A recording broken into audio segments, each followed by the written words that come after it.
moi j'ai une caméra. Monsieur Jean-Pierre Lévin, ça fait plaisir de vous saluer. Je voudrais saluer aussi la colonelle Sylvie Arnal, qui nous fait l'honneur de sa présence, de sa visite, et qui nous transmet les salutations du chef de territoire. Nous avons aussi la présence de la Major Noélie Lecoq, qui est derrière moi. Je crois que c'était la bienvenue, j'étais ici chez toi, c'était avant que j'y sois. Donc voilà, ça me fait plaisir en tout cas que tu sois là, que tu aies vu du temps avec nous. Amis de postes voisins, de communautés chrétiennes voisines, de postes plus lointains, d'amis, camarades officiers qui sont venus de très loin pour nous rejoindre pendant cette fête. Salutistes et volontaires du poste de Carignan, on est vraiment tous très heureux de vous accueillir en cette journée un peu particulière. On ne fait pas les 120 ans tous les jours. Pourquoi 120 ans? Pourquoi pas? Pourquoi pas finalement 120 ans? Et cette date rejoint une autre date anniversaire, c'est l'anniversaire, 100e anniversaire de la mort de William Booth. Alors, comme tout le monde le sait, les salutistes sont un peu comme tous les Gaulois. Dès qu'il y a une occasion pour faire un bon banquet, on la saisit. Donc voilà, ça fait deux raisons pour faire la fête. 120 ans d'histoire, 120 ans d'aventure, 120 ans de rire, vous le verrez sur les photos, 120 ans de larmes, vous ne les verrez pas sur les photos, mais certainement, voilà, il y a des choses qui vont peut-être se rappeler à vous, des visages qui vont vous rappeler certaines émotions. On veut vous souhaiter en tout cas la bienvenue à cette exposition. Et c'est plus que ça, en fait, on vous invite à plus qu'une exposition, évidemment. On désire vous accueillir dans la maison, dans laquelle nous vivons, dans laquelle nous partageons notre foi, dans laquelle nous chantons, dans laquelle nous célébrons notre Dieu, dans laquelle nous partageons aussi toutes les activités, dans laquelle on se dispute, dans laquelle on s'embrasse, dans laquelle on claque les portes. Maintenant, nous en avons, donc on va pouvoir les claquer. Donc on vous accueille dans une salle qui est en cours de rénovation, mais elle est déjà bien belle comme ça. Et on a eu les portes cette semaine, donc voilà, vous pouvez les claquer pour le plaisir. Bien, évidemment, le bâtiment, c'est peu de choses. Pour ceux qui connaissent l'armée du salut, vous savez que nous ne sommes pas très attachés au bâtiment, même si le bâtiment a de la valeur pour nous. Ce qui nous intéresse, c'est effectivement ce que l'on y vit, les personnes que l'on rencontre, les aventures que l'on fait dans un tel bâtiment. Nous sommes reconnaissants d'avoir un bâtiment. Beaucoup de communautés chrétiennes, beaucoup d'associations n'ont pas le privilège d'avoir des bâtiments à eux, et nous avons le privilège d'avoir deux bâtiments à Carignan. Ici, et tout à l'heure, nous irons un petit peu plus loin pour découvrir le deuxième bâtiment. Mais ce qui nous intéresse surtout, c'est de fêter pour nous les 120 ans de l'intervention de Dieu au milieu de notre communauté et au milieu de la communauté de Carignan et de la région. Donc ça, pour nous, c'est très important de fêter l'intervention de Dieu, la fidélité de Dieu. Donc, à Dieu seul soit la gloire. Et j'aimerais laisser la parole au sergent-major. Voilà. J'ai quelques mots. Sergent-major Pascal Boutet, pour ceux qui ne le connaissent pas. Voilà, bonjour à tous. Heureux d'être là, n'est-ce pas, tous ensemble. Alors, vous êtes quand même principalement des gens du poste ou d'Armée du Salut de ce matin et des amis de l'Église, etc. Et c'est une joie pour nous d'être avec vous. Et je ne vais pas vous présenter le poste parce qu'il est là, en photo. Alors, José va vous parler du passé. Moi, j'ai envie de vous faire part d'un moment du présent. C'est-à-dire de mettre l'accent, comme tu l'as dit, sur l'esprit qui nous anime. Pourquoi nous faisons les choses? Une petite portion de la passion. Et là, j'invite chacun ici, camarades du poste, les amis du poste, mais aussi les personnes qui sont autour, que ce week-end soit dans la transmission de la passion, les uns avec les autres. Et je vais prendre juste un court passage, c'est dangereux de me donner la parole, mais c'est ainsi. Un court passage, c'est dans Jean 13, quand Jésus va laver les pieds de ses disciples. Un passage que j'aime beaucoup, et il démarre ce passage en disant qu'il a mis le comble de son amour à ce moment-là. Hein? La croix, c'est le comble de l'amour du Père. Mais à ce moment-là, c'est le comble de l'amour de Jésus. Et il va le faire en lavant les pieds de ses disciples, en étant serviteur. Et je pense que le cœur que nous voulons mettre au travers de tout ce que vous allez voir là, c'est un cœur de serviteur. C'est vraiment le cœur de serviteur. Toutes les activités que nous voulons vivre ici, il est au service de l'autre, de la commune, du citoyen. Vous allez voir au travers des actions que nous voulons mener, au travers de chacun qui, d'une manière ou d'une autre, est en relation et en contact avec l'armée du salut. Et puis, parce que j'en fais court, ce qui est extraordinaire dans ce récit, c'est qu'il lave les pieds. laver les pieds. Laver les pieds, c'est restaurer la personne qui vient de dehors, qui a marché sur la poussière et qui vient pour être restaurée. Ça, c'est aussi l'esprit de l'arbre du salut que nous voulons mettre dedans. C'est la restauration. On veut restaurer celui qui est à côté de nous. Et parfois, c'est notre officier. Il ne faut pas aller chercher loin. Il faut aider et restaurer. En tout cas, de temps en temps, laver les pieds aussi. C'est chacun d'entre nous. C'est les uns avec les autres, mais c'est bien sûr les personnes qui aujourd'hui vont être en contact avec nous et sont en contact à travers de toutes les activités que vous allez voir et restaurer, afin qu'ils soient bien dans la maison. Afin qu'ils soient bien dans la maison. Afin qu'ils puissent, après, dans ce récit, aller vers la table pour manger. Parce que la suite de ce récit, c'est la Sainte. Et ça nous met encore une troisième dimension de l'esprit dans lequel nous voulons faire serviteur, un cœur de serviteur. Nous voulons faire dans un esprit de restauration, mais aussi de relation. Et la relation des uns avec les autres autour d'une table, et ça on connaît ça dans la région, et pas que dans la région, d'être en relation les uns avec les autres, au sein de notre communauté, mais au sein de la communauté, c'est-à-dire de la ville dans laquelle nous nous situons, une relation les uns avec les autres et une relation avec le Père.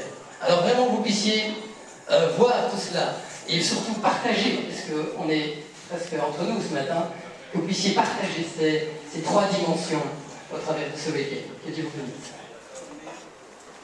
Vous allez pouvoir voir en tournant autour des panneaux, il y a différentes thématiques, différentes choses, il y a des épithètes, il y a l'esprit, il a réfléchi à ça, mais aussi sur l'espace plus, je vais dire pour les enfants, mais pas vraiment en fait, c'est aussi ouvert à ceux qui veulent faire de l'art, pour des dessins.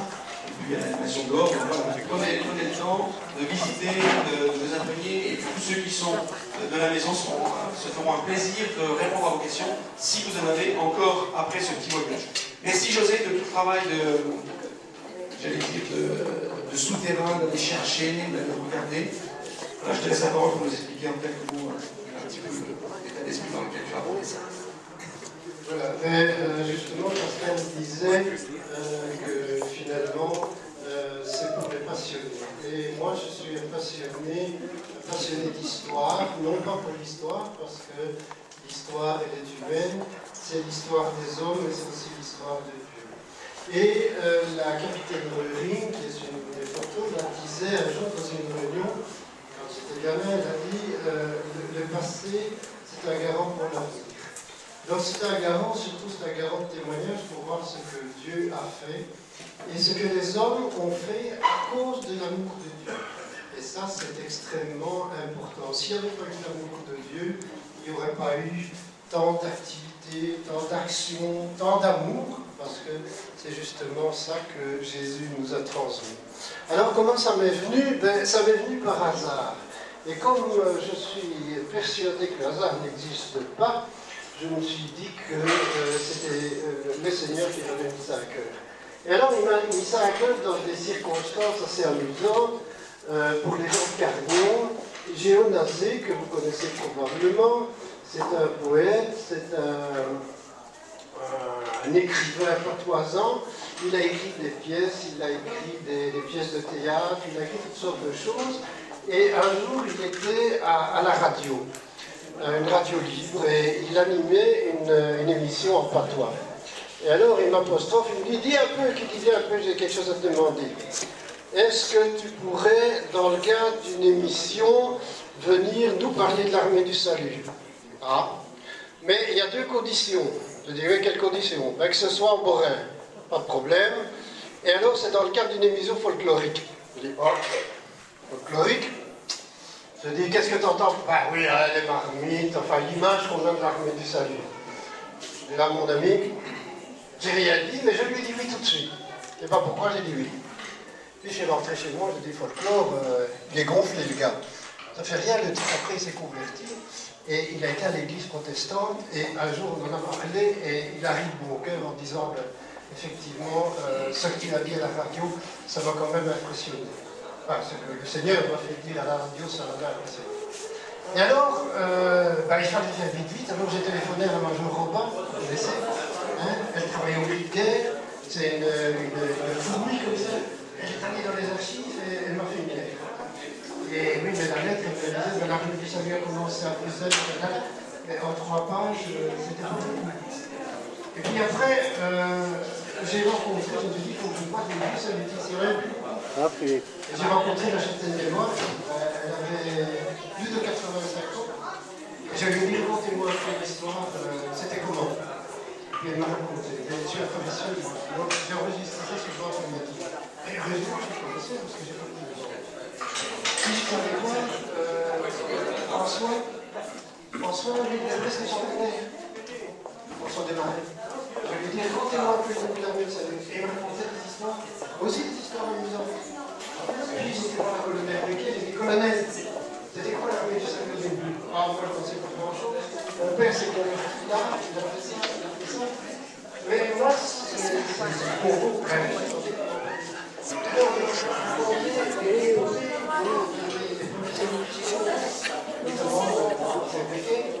Et elle, travaillé dans l'école, mais ça n'a pas et elle m'a dit, ah, si vous trouvez le colonel,